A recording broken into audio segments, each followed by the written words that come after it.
Фаечка. Автор Кутузова Светлана. Глава 1. Сережка. Фаечка, худенькая, сутулая девочка-подросток 12 лет, взгромоздилась на верхнюю часть скамейки, чтобы прочитать очередную лекцию о времени своей подруги по лагерю. Понимаешь, 40 дней – это очень мало. Они пролетят как один день, если ты не будешь мучительно о них думать. Просто раз – и их уже нет. Подруга недоверчиво смотрела на нее и вытирала кулаком мокрые от слез глаза. Она хотела домой. Но Фая умела уговорить остаться даже черта, если ей это было надо. Она умела придумывать оправдания, объяснения, формулировки и даже целые миры. Когда Фаечке было 14, она придумала себе Толю. У всех девочек были мальчики, и нужно было не отставать от подруг. Толя был, как водится, с трудным бэкграундом. Он употреблял наркотики, а она его спасала. Для доказательной базы создавались любовные записки, которые она писала сама себе левой рукой, чтобы не быть поймана на похожем почерке. А еще у Толи был друг Серега, чтобы ее подруге Таньке тоже было интересно вникать в перипетии этой чудовищной истории. Таньке, конечно, никогда не удавалось увидеть этих невидимых ухажеров. Они всегда были вынуждены срочно покинуть место свидания минут за 5 до их прихода. Но история, передаваемая из уст в уста о том, что двое городских мальчиков приходят по ночам к девочкам из лагеря, имела такой резонанс, что однажды ночная медсестра поставила на подоконник стулья вверх ножками, сделав из них оборонительное укрепление, медленно оглядев при этом всю палату и назидательно произнеся: «Чтобы никто не залез». Вторую половину реальности Фаи в то время занимал Тарас. И тоже, как водится, в него были влюблены все девчонки этого заезда. Он прилично прихрамывал, но был при этом аполлонически красив. Настолько, насколько красив может быть мальчик 15 лет. Тарасу нравилась Светка, но сегодня он болел, и Фая подрядилась принести ему еду в изолятор. Довольная, что она не упускает такую возможность, Фая расставляла тарелки с едой на столе изолятора. Светка Светкой, а у нее, милой Фаечки, и она была в этом железно уверена, были все шансы отбить такого чудесного парня. «Зачем ты принесла еду?» – вдруг спросил Тарас. Фая пожала плечами. «Собственно, почему бы и нет?» – подумала она. «Ты ведешь себя как подстилка. Тебя никто никогда не будет любить. Парни не любят, когда девчонки для них все делают». Он весомо закончил свою тронную речь и начал трескать борщ с преогромным аппетитом. Фая вздрогнула, словно от удара хлыста, спряталась в свои сутулые плечи и вышла из изолятора. Вечером она мучительно думала, чтобы такого написать Тарасу, чтобы образумить его как-то или хотя бы переубедить. С вечерней проверкой можно было передать записку в палату парней на первом этаже. Но сегодня звезды легли совершенно причудливым образом, и на проверке была старшая воспитательница, которая считала своим долгом усердно вытаскивать тщательно спрятанное под матрасами и в уголках тумбочек не успевшее постираться нижнее белье. Парад взлетающих к потолку девчоночьих трусиков, среди которых были, конечно, и Фаины, отозвался в ней волной липкого стыда, поэтому идею с запиской Фая решила отложить до лучших времен. В конце концов, ей было чем себя порадовать, ведь завтра у нее день рождения. И это был лучший день рождения, какой у нее только мог быть. В этом Фаечка была уверена и тогда, и много лет спустя. В полночь в палате старшего отряда вдруг возник огромный арбуз с воткнутыми в него горящими свечками. И все, кто так долго гнобил и обижал ее, это такое негласное правило любого лагеря, дедовщина старших отрядов по отношению к младшим, вдруг стали говорить ей о том, какая она классная и замечательная, что они ее очень любят, что желают ей здоровья и огромной счастливой любви. А мальчики старшего отряда выстроились в очередь, чтобы торжественно поцеловать ее в щеку. Потом ее помпезно и с громким зачитыванием клятв приняли в секретное братство старших, где, конечно, все тоже подставляли друг друга и друг над другом издевались. Но это было не так обидно, потому что доставалось всем, и при этом дружно хохотали над опущенным тоже все. А потом Сережка принес Васюнчиков. Он протянул к Фаечке сомкнутой лодочкой ладошки и сказал: «Фая, с днем рождения тебя! Я наловил тебе Васюнчиков». Фая подставила ладошки, и большие черные крымские тараканы врассыпную выскочили из Сережкиных рук прямо на Фаю. Ей почему-то стало очень смешно и забавно, хотя тараканов она тогда боялась больше всего. И она, восторженно глядя на Сережку, прошептала «Спасибо». Может быть, у Сережки на самом деле были все шансы на успех в завоевании Фаиного сердца.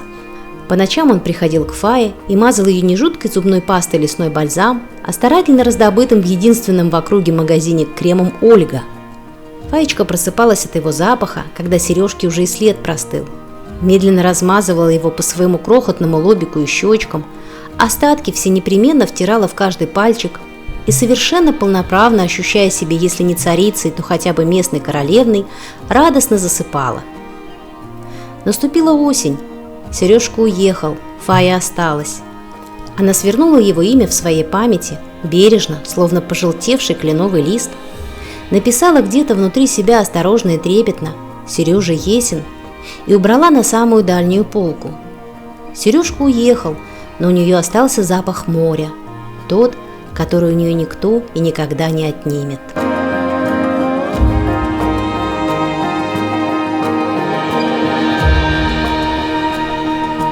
Глава 2. Петр. Фае нужно было всенепременно влюбиться, чтобы ощутить смысл жизни. Каждый раз, приезжая из лагеря, она говорила дедушке: «Дедуля, у него такие красивые глаза!» Дедушка, задумчиво отхлебывая чай, отвечал: «Знаешь, милая, сколько еще таких глаз будет в твоей жизни?» Глаза Петра поджидали ее в школьной столовой. Вместе с нагловатым, харизматичным лицом и умением показать себя важным и серьезным. Петр ответил Фае взаимностью, но лучше бы он этого не делал. Его нудные норовоучения перемежались рассуждениями о смысле жизни, воспитательными пассажами в отношении самой Фаи и беседами о Боге. Фая же думала только о том, как же сладко он целуется и какие крепкие у него руки. Иногда Петр вдруг начинал говорить, что он недостоин Фаи, и исчезал с ее горизонта на пару дней. Фая смутно догадывалась, а скорее узнавала от одноклассниц, тревожно перешептывавшихся по углам, что в такие дни мама Петра испытывала истерический невроз, очевидно, явно связанный с ее возрастом. Ей казалось, что Фая буквально завтра родит Петру 5 детей и испортит любимому мальчику жизнь и карьеру. Она не пускала его домой, и ему приходилось пробираться в квартиру через балкон, благо жила их чудесная семья на 1 этаже. А иногда Фаечку с Петром постигало какое-то катастрофическое взаимонепонимание. В такие дни они никак не могли договориться друг с другом. Например, оно настигло их на общешкольной дискотеке. Петр выпил пару раз по 100 грамм водочки, вальяжно расположившись с друзьями на школьной скамейке. Фаечку почему-то затрясло от одного того факта, что ее кавалер подверг себя столь изуверскому испытанию. Ей даже показалось, что какая-то невероятная и чуждая ей абсолютно демоническая сила теперь владеет ее возлюбленным, который ругался матом, бахвалился и практически не уделял ей внимания. Внимательный и вдумчивый доктор-психотерапевт назвал бы это панической атакой, зная, что в детстве Фаечки таким же суровым испытанием регулярно подвергал себе ее отец. Что Фаечка видела, как он развешивал бумажные деньги на батарее для просушки, после того, как постирал их вместе с одеждой в состоянии крайнего алкогольного помутнения, что, приведя домой друзей в таком же веселом состоянии, он включал музыку на своей новейшей стереосистеме и приглашал Фаечку потанцевать, и она не знала, не понимала, как ему отказать, поэтому соглашалась и танцевала, что однажды после дружеской семейной вечеринки отец семейства отлучился домой, но не смог найти в себе резервы для того, чтобы подняться на нужный этаж и открыть ключом дверь, поэтому стала порожнять свой алкогольно-мочевой пузырь прямо в подъезде, возле почтовых ящиков, на глазах застывшей, как изваяние, в дверях Фаечки. Честно говоря, Фаечка и сама всего этого не знала, что это где-то глубоко запрятано в ее памяти, и поэтому ей так нехорошо при виде алкоголя. Через 3 месяца, спрятавшись за засаленными куртками в школьной раздевалке, Петр сообщил ей заговорщическим голосом, что им надо расстаться, что ему надоело носить Фаечкин портфель, что она опутала его по рукам и ногам и посадила в золотую клетку, и что Фаечка периодически на него так странно смотрит, что ей, очевидно, хочется с ним чего-то очень взрослого и запретного, поэтому он решил, что им дальше не по пути. В голове Фаечки словно выключили лампочку, а на улице погасло солнце. Мир мгновенно показался ей грязновато-серым и бесцветным. Полдня она бродила по улице без цели, не понимая, куда ей идти и что теперь делать. Потом заботливая одноклассница дважды вытащила ее из окна школьного туалета, и другие, не менее заботливые и добрые люди объяснили ей, что негоже так страдать из-за какого-то идиота. И Фаечка почему-то им поверила. Через пару лет на вечере встреч одноклассников она ощутила запоздалый прилив тоски и щемящего щекотания где-то в середине грудной клетки, увидев снова нагловатую ухмылку Петра и его пошловатый взгляд, которым он словно оценивал, сгодится ли ему снова для каких-то его личных нужд Фаечка или нет. Придя домой, она проревела в подушку полночи и решила, что нужно таки поставить в этой истории жирную точку. И в этом ей помог Аристарх. Дорогие друзья, продолжение книги рассказов «Фаечка» вы можете увидеть на портале Readero по ссылке в первом комментарии под роликом.